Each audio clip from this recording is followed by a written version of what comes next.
ម្សិលមិញនេះដែរបាទខ្ញុំបានចូលរួមបង្កការបំពិសីនិងបងឆាយជាមួយនឹងប្រពន្ធខ្ញុំបាទគឺថាក្លោងទ្វារទីគាត់នៅខាងមកពិតជាស្រស់ស្អាតខ្លាំងមែនតើបងប្អូនទាំងអស់គ្នាហើយយើងក៏បានកាដូមួយដែរចង់ដឹងថាកាដូនឹងគឺជាអ្វីទៅណ៎ឥឡូវគឺយើងមកមើលម្ហូបរបស់យើងវិញគឺគួរឲ្យទំនងញ៉ាំមែនតើតែអ្វីដែលទំនងជាងនឹងនោះគឺ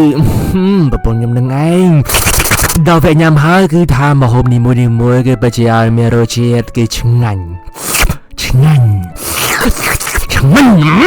ហើយអូននេះជាបណ្ដាគេនេះមកនៅក្នុងកាមេរ៉ាខ្ញុំដែរអ្នកនរគ្នាបើសិនជាអ្នកនរគ្នាស្គាល់ក៏ពេចជួយខមមិនខាងហោផងក៏សូមជម្រាបទៅបងទាំងពីរឲ្យមានសុភមង្គលស្រឡាញ់គ្នាដល់ចាស់លឺសូថាចង់បាគុំ5 SP ខ្ញុំទៅបើចង់ឲ្យបងឯងមានគុណដល់សូមឲ្យបងប្អូនត្រឡប់ទៅវិញប្រកបដោយសុវត្ថិភាព2026